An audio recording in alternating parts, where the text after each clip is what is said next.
laboratorio? Y la respuesta siempre es la misma. El analizador cuántico no sirve para detectar enfermedades ni reemplaza a los instrumentos de la medicina occidental, sea de laboratorio o de imagen, porque su mecanismo es totalmente distinto. Esto refiero porque siempre hay personas que dicen quiero saber si tengo diabetes, no tengo diabetes, y hay personas que hacen el análisis cuántico y hacen de una mala manera, así que desde aquí les decimos no se debe realizar de esa forma. Lo que el analizador cuántico hace es buscar perturbaciones bioenergéticas que originan enfermedades en base del sistema energético del organismo. Esa es la función del analizador cuántico. Entonces vamos a hablar primeramente de qué es la diabetes mellitus tipo 2. Hay que tener en cuenta que esta es la epidemia más grande que existe en el siglo. La diabetes mellitus está cobrando la vida de aproximadamente el 40% de la población mundial, y de los cuales el 20% de fallas renales crónicas con alto costo es debido a esta enfermedad. Esta diabetes mellitus es una enfermedad muy grave y peligrosa y costosa para la salud pública. Es una verdadera epidemia esto del sobrepeso y de la diabetes mellitus.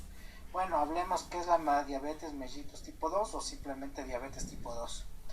Las diabetes mellitus comprenden un grupo de trastornos metabólicos caracterizados por niveles metabólicos altos de glucosa en la sangre. Este exceso de glucosa en el torrente sanguíneo es conocido como diabetes o hiperglucemia, o vulgarmente conocido como azúcar en la sangre. ¿Qué variantes tiene esta clasificación de la diabetes mellitus? Tiene 4 variantes: diabetes tipo 1 o insulino dependiente, diabetes 2 o de insulino resistencia, diabetes gestacional y otros tipos de diabetes como pueden ser defectos genéticos, enfermedades pancreáticas, inducción de fármacos, infecciones y endocrinopatías. Específicamente vamos a hablar de la diabetes tipo 2 porque esa es la que tenemos en nuestro medio. ¿Qué síntomas va a presentar una persona con diabetes? Esta enfermedad va a presentar los síntomas en etapa tardía de la enfermedad. Inicialmente tenemos sobrepeso y nada más. Los datos que tenemos son aumento de la sed, micción, esto significa que orina cada rato, pérdida de peso rápida e inexplicable, y aumento de hambre a pesar de la pérdida de peso. Estos síntomas son comunes de todos los tipos de diabetes, pero es especial en el tipo 1, es aquella que es la insulina dependiente.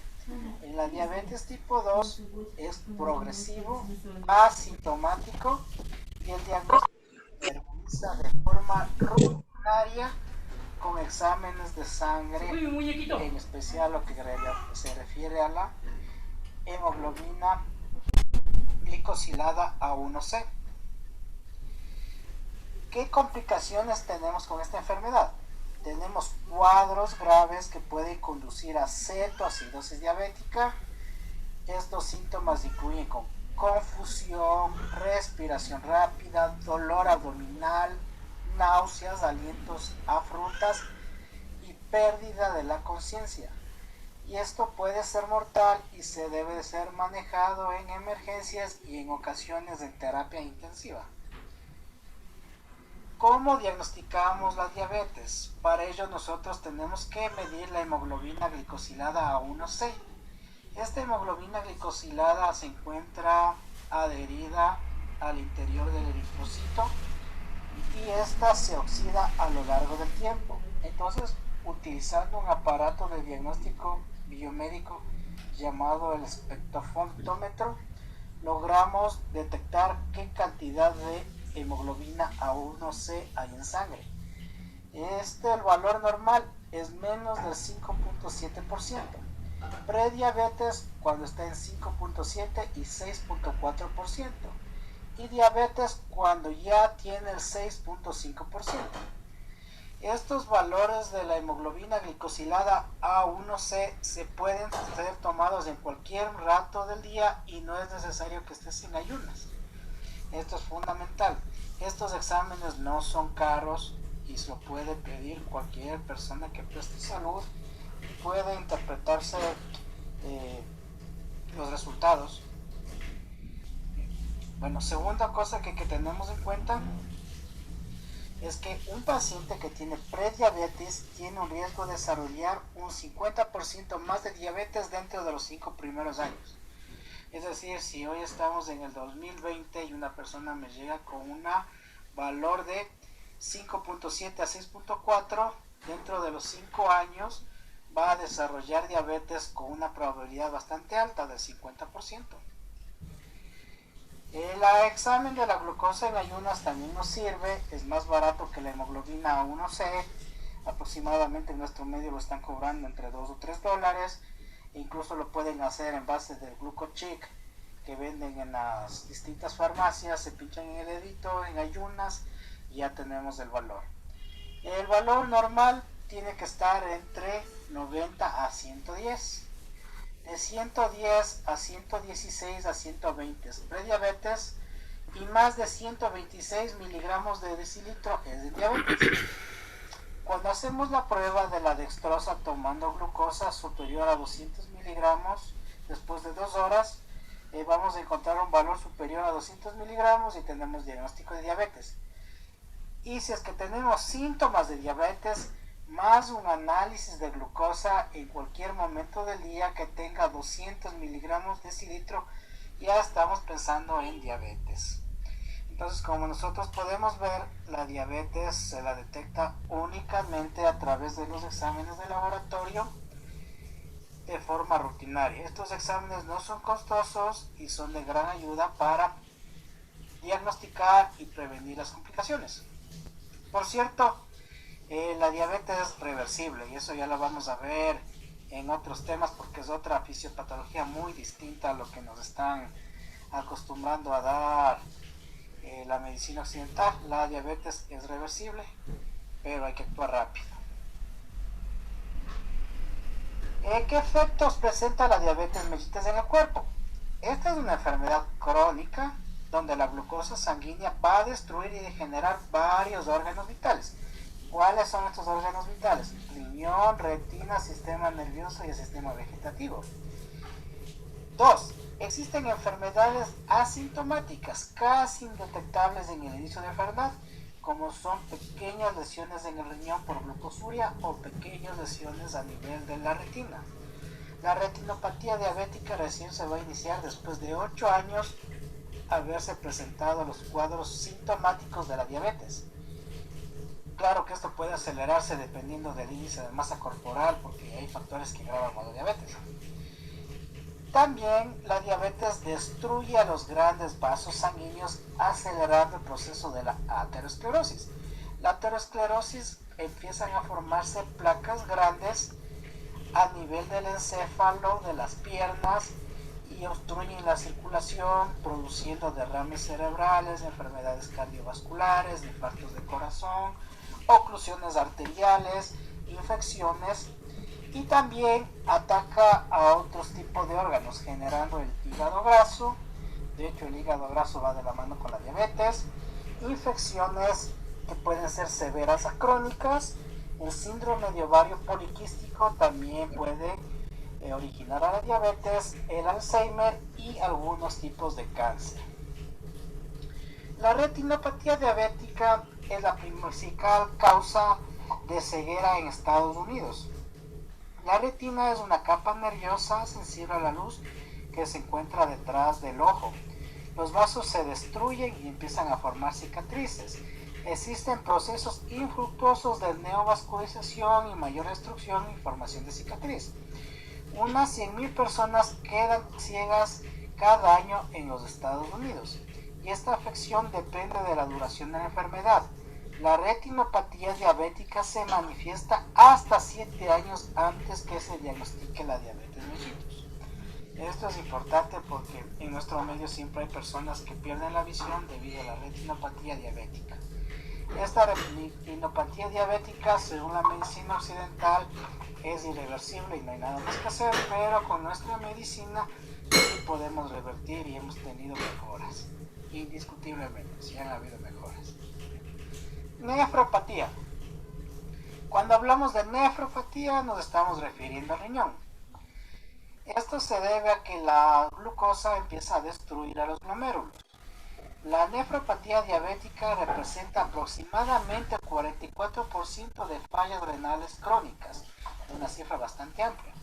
La mayoría de personas con falla renal necesitan tratamiento de por vida con diálisis para eliminar las toxinas. Esta enfermedad tarda entre 25 años en desarrollar la falla renal. Un 25% de personas con diabetes desarrollará esta enfermedad durante los próximos años.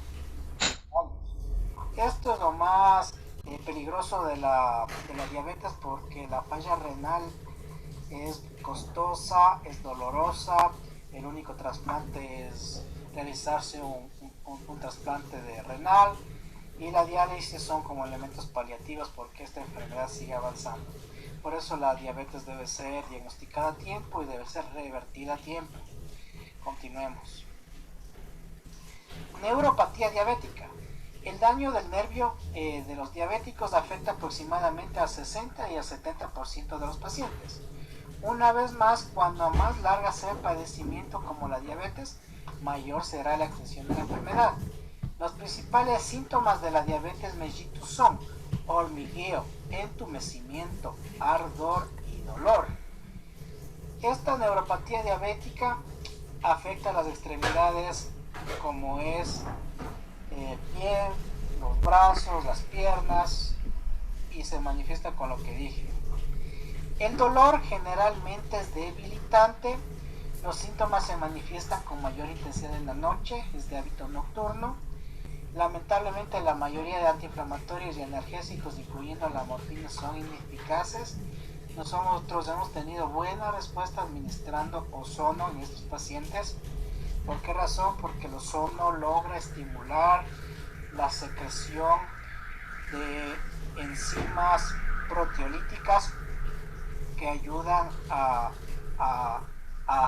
hacer que la inflamación disminuya, ya que el ozono es un inhibidor fundamental de la prostaglandina E2. Tiene un efecto bien potente y hemos tenido buenos resultados con la infiltración de ozono en los casos de neuropatía diabética.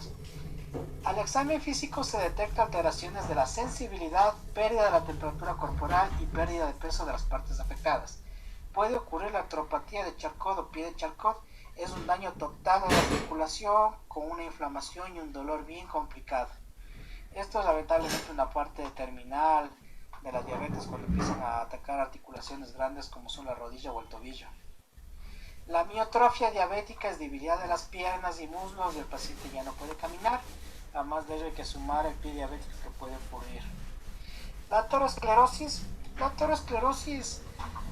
Está producida porque no hay vitamina C, en primer lugar. Luego de esto de que no hay vitamina C, no hay colágeno que recubra a los vasos. Y como no hay colágeno, el hígado empieza a secretar grandes cantidades de colesterol LDL y pocas cantidades de colesterol VDL. Estos intentos infructuosos de reparación, porque el organismo intenta reparar a través del colesterol para evitar las hemorragias, hace que la enfermedad sea crónica y crezca, y el rato menos pensado puede destruirse esta placa y formar un microtrombo, formando infartos cerebrales, formando oclusiones arteriales de los miembros inferiores, y en ocasiones también produce el pie diabético.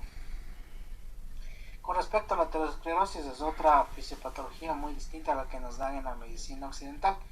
La causa de la aterosclerosis es déficit de vitamina C. Otras complicaciones: enfermedad de Alzheimer, cáncer, hígado graso, infecciones, problemas cutáneos y uñas, papilomas cutáneos, disfunción eréctil y el síndrome del ovario poliquístico. En personas que tienen la diabetes se ha visto un riesgo de desarrollar la enfermedad de Alzheimer. También tienen una tendencia a desarrollar cáncer. ¿Qué tipo de cáncer generalmente desarrollan los diabéticos? Es el cáncer de la tiroides, seguido del cáncer pancreático y otros tipos de cáncer, tipos leucemioides. El hígado graso, nosotros lo podemos ver con el analizador cuántico, tiene 4 estadios. El estadio 1 no es detectado a través del eco. el analizador cuántico sí lo detecta. El estadio 2, 3 y 4 son visibles a nivel de ecografía y el analizador cuántico es muy bueno detectando hígados grasos. Infecciones, las infecciones que más frecuentemente son por hongos, parásitos, acné, forúnculos. Las uñas se lastiman y empiezan a perder su consistencia, haciéndose queratóticas, gruesas y dolorosas. Epilomas cutáneos empiezan a aparecer a nivel de la espalda, a nivel de las axilas. Hay problemas de disfunción eréctil y hay problemas del síndrome de ovario poliquístico como complicaciones de la diabetes. Vamos. En resumen, podríamos decir que la diabetes mellitus, en especial la diabetes tipo 2, es la epidemia global del siglo XXI con un alto índice de mortalidad por complicaciones y destrucción de órganos internos como riñón, ojos, pies y demás elementos que los mencioné. Lo importante es tratar la causa y no los síntomas. ¿Cómo se tratan los síntomas? Antidiabéticos orales, insulinas, dietas y ejercicios. Y la mayoría de diabéticos han de estar de acuerdo en esto, que han hecho todo esto y ha sido infructuoso. Han iniciado con diabéticos orales, luego han ido a la insulina, la enfermedad se ha estabilizado por un tiempo y el rato menos pensado apareció con falla renal, apareció con retinopatía. A pesar de que haya ejercicio y se mantenga constantemente, estos son infructuosos porque no van a la causa real de la enfermedad. Según la medicina occidental, la causa de la diabetes es desconocida, no es genética, probablemente está relacionada con factores ambientales, en fin, al momento, siendo hoy el 2020, no existe causa de la diabetes tipo 2. La supuesta causa es multifactorial. Bueno, en parte sí tienen razón, porque ahí se activa el tema de la epigenética, que nos dice que los genes que nosotros tenemos dormidos, mediante estímulos del exterior, empiezan a activarse. Y si nosotros tenemos estímulos de sobrepeso, vida sedentaria, mal hábito alimenticio, es obvio que se van a activar los genes de la diabetes. Bueno, nosotros tenemos que buscar la perturbación bioenergética. Cuando hablo de perturbación bioenergética, yo me refiero que es toda cicatriz, endodoncia, puede ser también golpe a nivel óseo, fracturas, puede ser también infecciones, todo tipo de elemento que se encargue de alterar al sistema nervioso vegetativo, es decir, una espina irritativa que va a alterar al sistema nervioso endocrino. ¿Cómo encontramos la perturbación energética? Necesitamos una historia clínica detallada de todos los focos interferentes. Y estos focos interferentes se inician desde el momento del parto,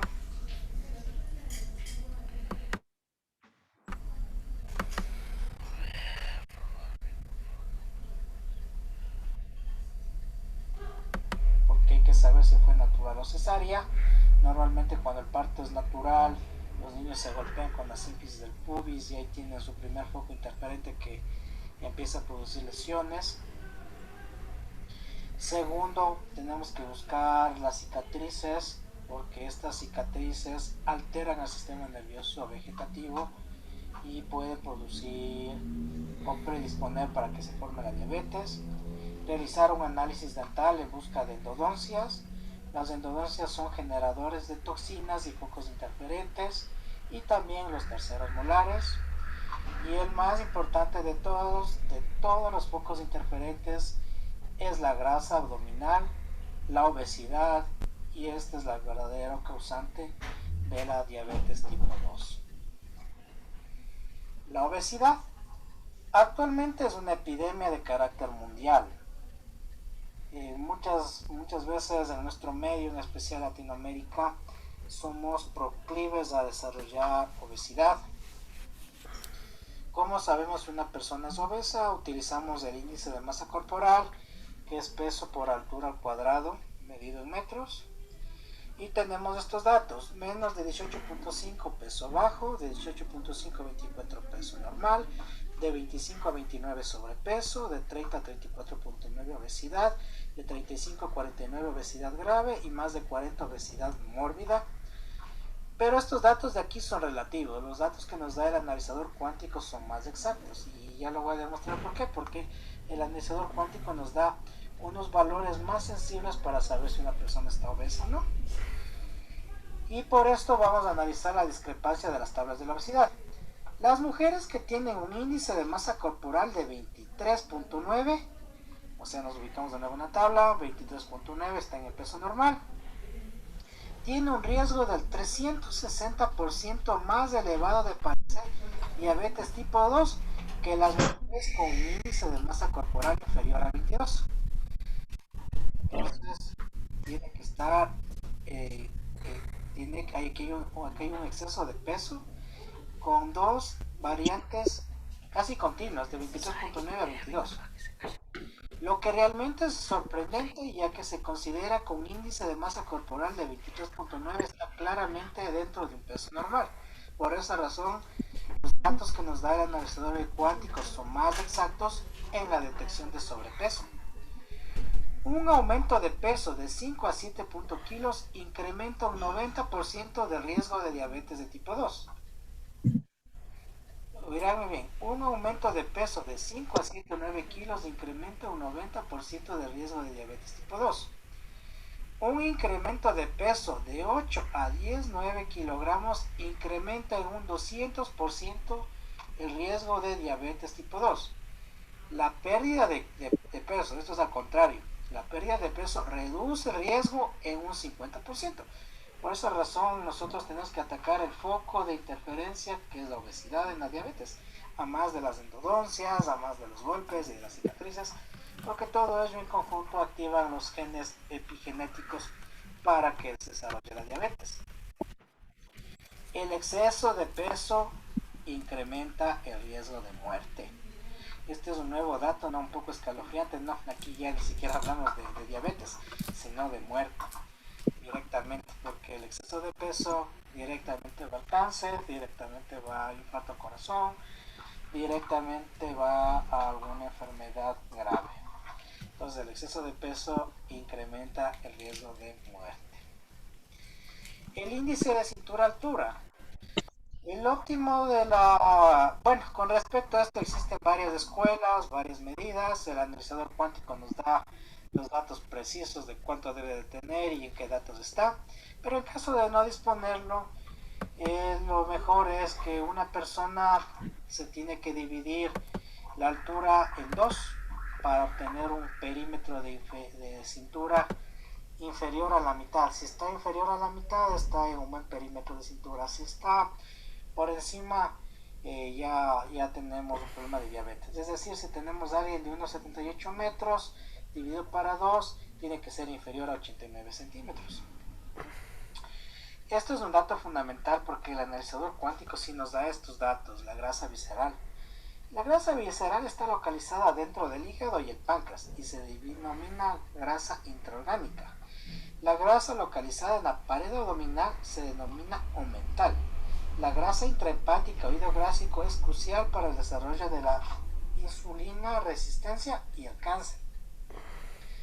La grasa marrón es aquella donde el adipocito se llena de mitocondrias en un último esfuerzo de oxidación celular para salvar al organismo de la toxemia intrahepática.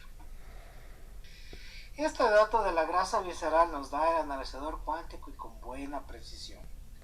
Nos habla de que si tenemos un hígado graso, este hígado graso nos va a incrementar el riesgo a que exista una hiperresistencia a la insulina. Entonces ahí debemos de actuar sobre el hígado. Ya quedamos de que en la medicina cuántica el hígado es un órgano altamente energético. ¿Por qué razón? Porque ahí tenemos la doble cadena de electrones que tenemos en la membrana interna. Tenemos procesos atómicos pequeños que no pueden ser vistos a simple vista y que ocurren en el interior de las células. Por esa razón siempre he dicho que el hígado es fundamental para tratar cualquier enfermedad, y cuando tenemos grasa en el hígado significa que las células están muriendo. Estos datos nos da el analizador cuántico de una forma excelente. Bueno, les he dejado en la plataforma de ASMEDQ cómo configurar el analizador cuántico para la diabetes.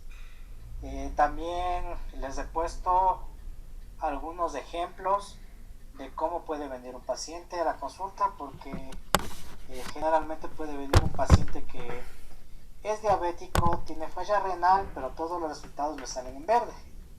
Entonces ahí dicen que el analizador cuántico no funciona, que es esto, es por ese problema que les digo, el analizador cuántico no reemplaza los exámenes de laboratorio. Si tenemos en verde con un paciente que tiene falla renal y todo esto, significa un índice de gravedad. ¿Por qué razón? Porque ya no tiene potencial energético ese organismo y la destrucción celular es bastante amplia y no tiene datos que mande al analizador cuántico. También podemos tener pacientes que aparentemente están flacos, pero nos da alteraciones a nivel en la glucosa.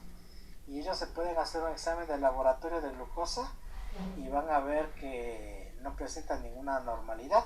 En esos casos siempre hay que pedir la hemoglobina A1C para ver si es menor a 5.7 y a pesar de ello, si el analizador cuántico manifiesta que hay puntos rojos, el paciente está en prediabetes emergente.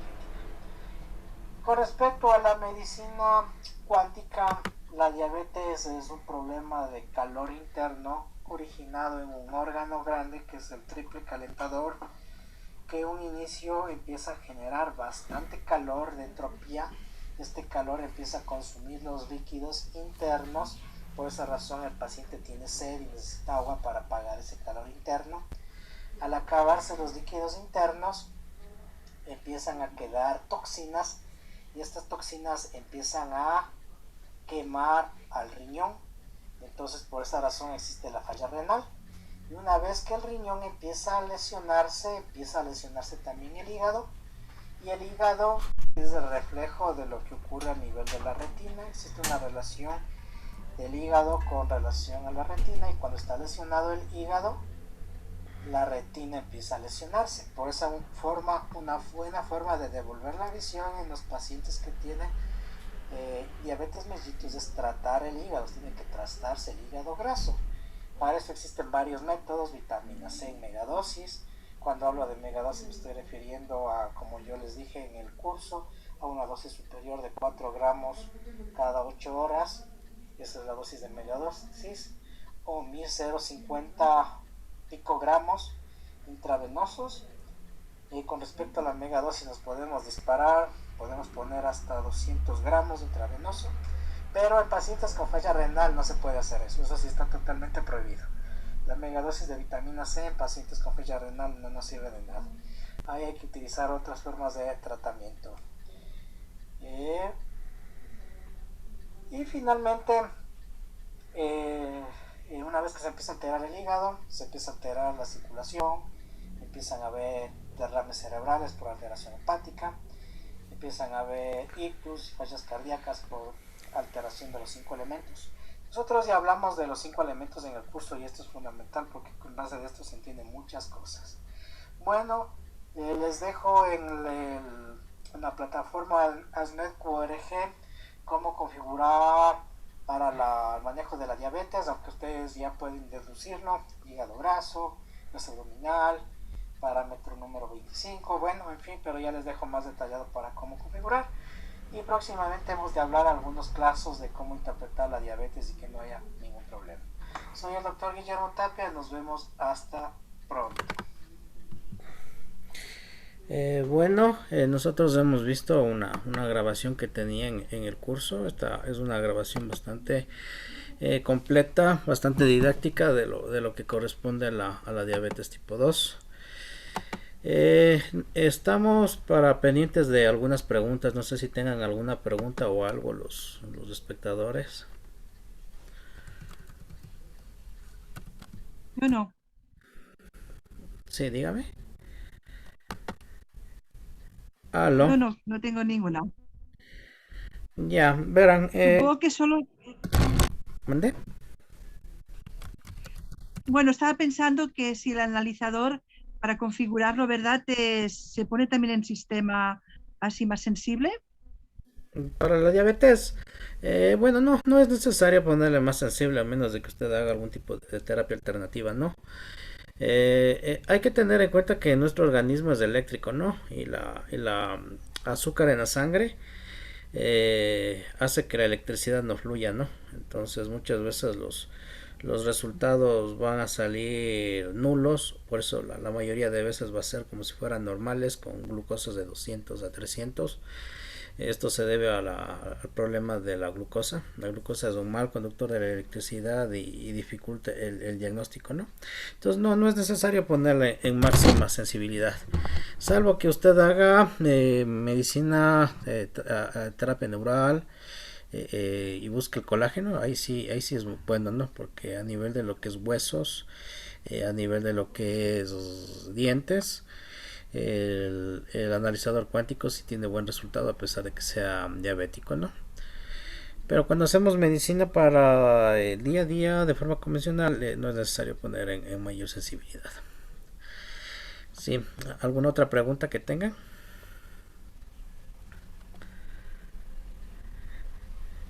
Bueno, verán, esto de la diabetes con el analizador cuántico es fundamental, es la mejor máquina que existe para diagnosticar lo que es prediabetes y diabetes. Siempre tiene que irse al índice de masa corporal y en el índice de masa corporal colocar el ítem que corresponde, ¿no?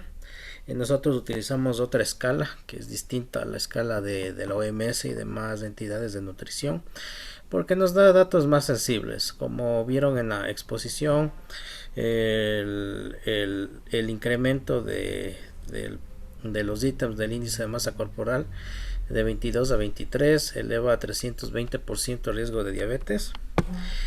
Entonces estos datos es bastante sensible, ¿no?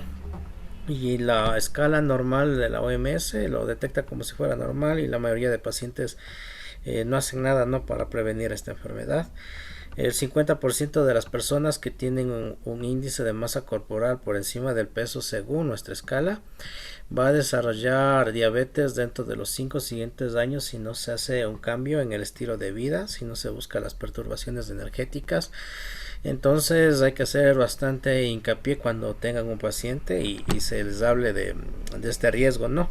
Esto no lo hacen todos los médicos. Los médicos alopáticos se limitan mucho a la escala del índice de masa corporal que presenta la OMS y no hacen ninguna advertencia en modificar. Por esa razón es de que tenemos bastantes diabéticos en nuestro medio. Actualmente con la pandemia que está pasando del COVID, la diabetes es una enfermedad que predispone al riesgo de muerte, eleva aproximadamente en un 80, un 85% junto con la obesidad el riesgo de muerte con la enfermedad del COVID. ¿Por qué razón? Porque el organismo tiende a generar una gran cantidad de receptores AC2 debido a que el COVID necesita este receptor para ingresar y el organismo necesita este receptor para bajar de peso, para disminuir la presión. Entonces empieza a proliferar, ¿no? Esto es lo que se llama la epigenómica. La epigenómica es una parte de la medicina donde estos genes se adaptan al medio ambiente interno para que se regule el metabolismo, ¿no? Bueno, entonces vamos a descansar un momento y después vamos a topar más temas de medicina cuántica que son nuevos. Estos son datos nuevos que vamos a incorporar a la clase. Nos descansamos unos 5 minutos y nuevamente reiniciamos. Entonces reiniciamos en unos 5 minutitos. Listo.